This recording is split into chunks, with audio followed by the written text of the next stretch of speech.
Okay, let's unpack this.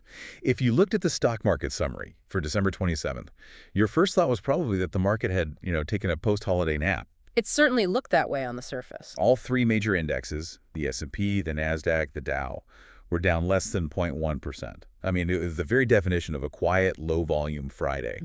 But the conclusion of this deep dive is absolutely the opposite. This quiet surface is a facade for extreme hidden risk. A huge amount of risk. The market is aggressively priced for perfection. Gold is hitting massive record highs at over $4,500 an ounce. And the winners of 2026 are already separating themselves from the losers based purely on valuation, and this is key, shifting consumer behavior. Right. This isn't just a quiet Friday. It is the absolute eye of the storm. That assessment is spot on, and it really defines our mission today. We are guiding you through this low-volume, post-holiday data to spot those crucial, often missed signals. Because this period of calm is deceptively dangerous, we'll analyze why the consensus sentiment has subtly shifted to neutral to cautious, despite those record highs. And we'll reveal the specific valuation warnings lurking just beneath the surface, making sure you are not overwhelmed by the data, but strategically prepared for the inevitable volatility ahead. So just to confirm the numbers on the surface? Yeah, the S&P 500 closed down 0.03%, the Nasdaq dropped 0.09%, and the Dow was down 0.04%. Just flat.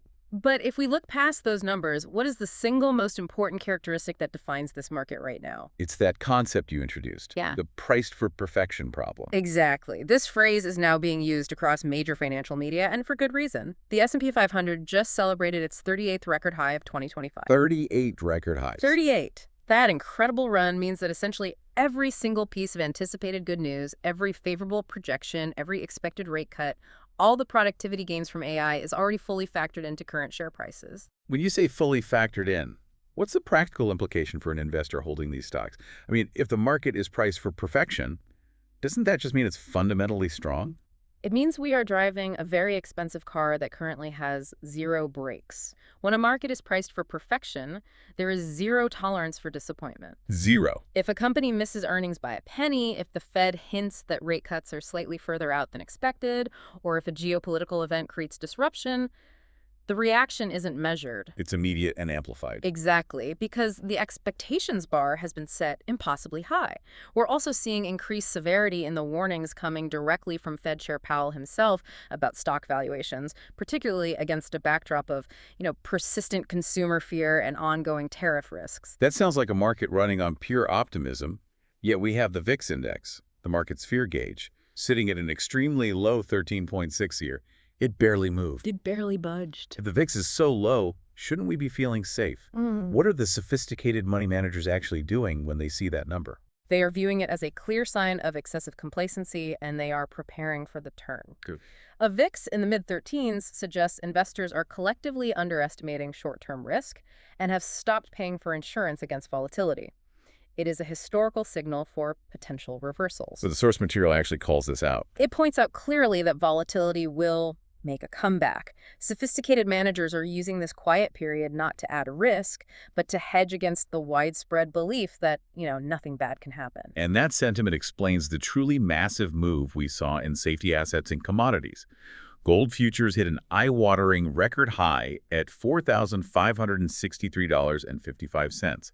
That's up over 1.35% in a single day. On low trading volume, too. Why is gold spiking so dramatically right now? Is this panic or something more strategic? Well, what's fascinating here is that this is not a panicked flight to safety. It's actually sophisticated risk diversification. Portfolio insurance. It's portfolio insurance being bought at scale. The drive for gold is fueled by three main things. High stock valuations, certainly, but also persistent long-term inflation fears. Investors see central banks struggling, and then geopolitical uncertainty tied to tariffs and trade. Gold is the classic hedge. Right, against currency debasement and policy failure. And that strategic buying in gold stands in harsh contrast to the energy complex. Crude oil saw a significant drop. A big drop, down 2.38% to close near $57 a barrel. What's that telling us? That drop sends a macro caution signal. It's driven by a weak global demand outlook and specifically deep skepticism about the long-term effectiveness of OPEC plus production cuts. Investors are signaling they don't believe global consumption is strong enough to keep energy prices up. Which adds another layer of uncertainty to the whole stock narrative. It does. So, if the macro picture is defined by this weird mix of caution and perfection, let's connect this to the specific sectors that are flashing contradictory signals. We can start with retail and the consumer discretionary sector, which showed a neutral to cautious sentiment, even though the holiday season was deemed resilient overall. And this immediately brings us to the crucial structural theme for 2026, the deepening of the K-shaped economy. Okay, define that. It means the bifurcation of spending is widening dramatically. Sure, strong consumer spending drove the blockbuster GDP numbers, as confirmed by Visa's own economists, but that strength is heavily concentrated at the high-income level. While middle and lower incomes are still getting squeezed. They're struggling with persistent inflation. And how does that K-shaped reality show up in the winners and losers we saw in the data? You see it in selectivity. Discounters and resale platforms led the pack during the holidays because middle-income consumers are now aggressively price-conscious. Walmart is accelerating its e-commerce expansion into major markets like NYC, which is a direct response to this need for value. And Target is also showing resilience. Their stock climbed over 3% on the day, suggesting investor confidence in their model. But the caution is still palpable, especially in some of the older retail models, right? Absolutely. The continuing news of retailer closures, REI, JCPenney, and Claire's were all mentioned, shows that non-essential, non-discount retail is just fighting for survival. And that's before you even factor in the other headwinds. Right.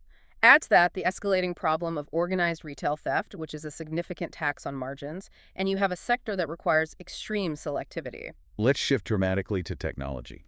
Tech sentiment remains incredibly strong at plus 0.69, and 2025 gave us some huge winners. SanDisk, Palantir, Micron. I mean, it feels like this sector is immune to any economic reality check. And that's the precise danger. Euphoria has pushed some valuations to extreme, arguably irrational levels. So it raises the question. It raises the big question. How long can these valuations sustain themselves based purely on future potential? Our sources deliver a shock warning here. Cheers. Some analysts are cautioning that these incredibly popular stocks could plummet anywhere from 54% to 74% in 2026. Wait, 54 to 74%. Isn't that just extreme pessimism?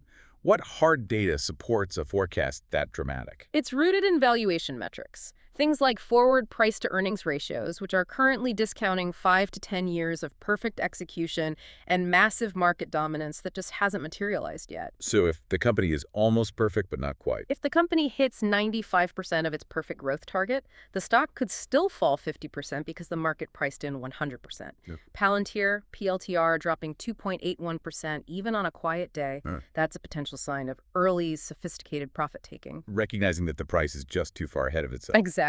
Conversely, in the payment infrastructure space, Visa continues to show strong momentum. Well, that sector is a structural winner, regardless of which direction the K-shaped economy is leaning.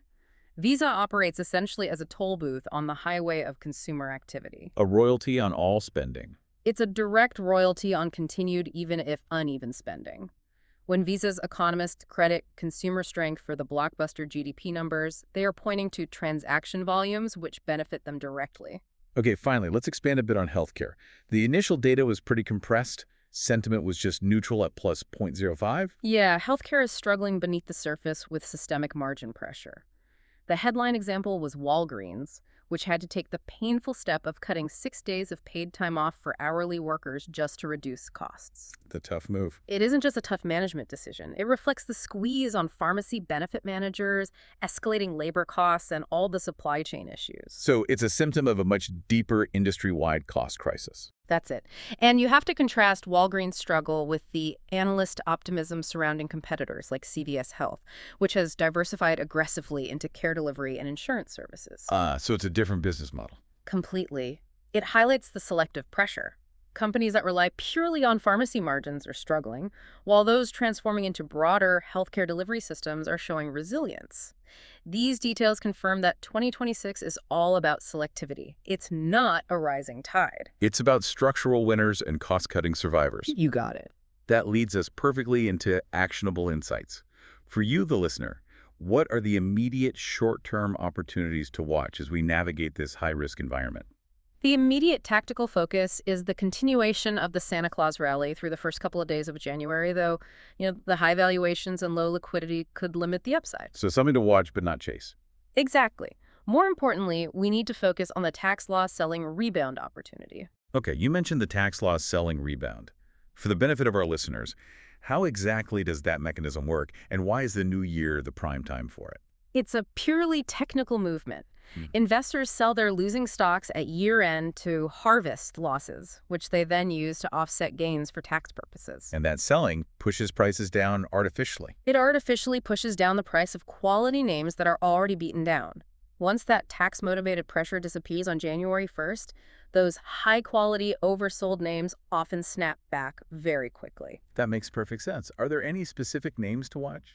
We've identified a list of 12 stocks that look poised for this rebound, and United Health, UNH, is specifically mentioned as a quality name to watch in that window.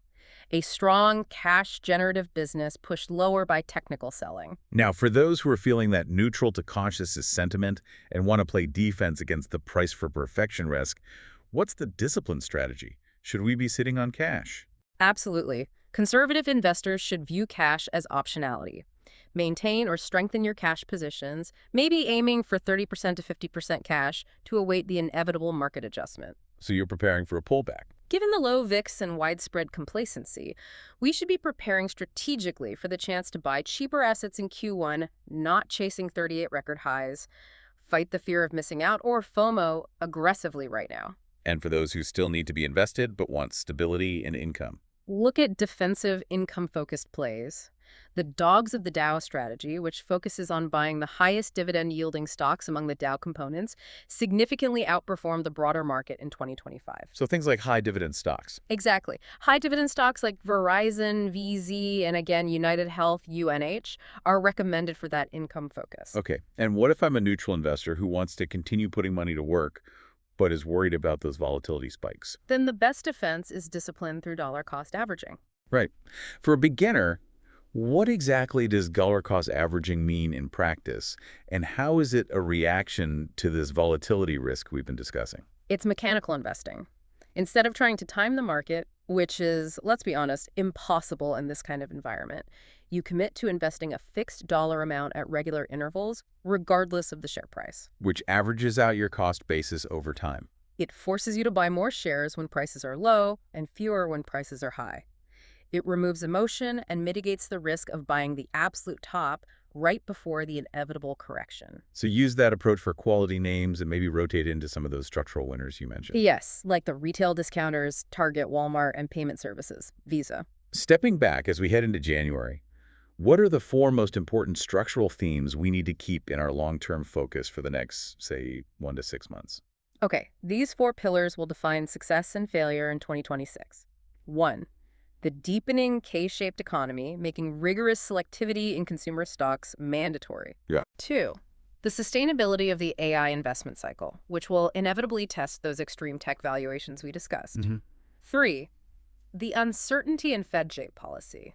It's this balancing act between surprising economic strength and strong expectations for future cuts. And the last one. And 4. The ongoing geopolitical risks, specifically focusing on how new tariffs and trade instability could impact global manufacturing and supply chains. Finally, let's talk about pure risk management, which applies to every type of investor, regardless of their strategy. Psychological discipline is paramount when the market is feeling this good. You have to actively fight FOMO and critically recognize your loss avoidance bias, that urge to hold on to a losing stock hoping it bounces back. Which is so hard to do. It is. The best discipline is mechanical. Adhere to firm stop-loss orders. Furthermore, due to the inherent low liquidity risks at the end of the year, all investors should consider temporarily reducing position sizes to about 70 or 80% of normal. So be vigilant, not relaxed. This quiet period is demanding vigilance, not relaxation. This quiet period, indeed, is a critical time for reflection and preparation. The market is setting up for a major test in 2026, where the staggering optimism of 2025, those 38 record highs, will clash head-on with the reality of valuation risk and macroeconomic shifts. And that's the provocative thought we leave you with. The VIX is low, signaling peak complacency. Wise investors are most cautious when the market feels the most blessed. A great point. So consider this. Is your portfolio currently priced for perfection, or is it defensively prepared to capitalize if some of your favorite high-flying tech names actually do see a 54% to 74% correction? That is the essential question heading into the new year. This deep dive offered a critical snapshot, but market signals shift daily, especially leading into the January earnings season and crucial data releases like the January 10th jobs report. Things can change fast. Exactly. To truly stay well-informed and maintain this knowledge edge, you need continuous analysis, adapting to the shifts as they occur. We will keep extracting the most important signals from the noise, helping you connect the dots as the market pivots. Subscribing and tuning in for our next deep dive is the most effective way to maintain this knowledge edge and prepare for the volatility ahead. Thank you for learning with us today.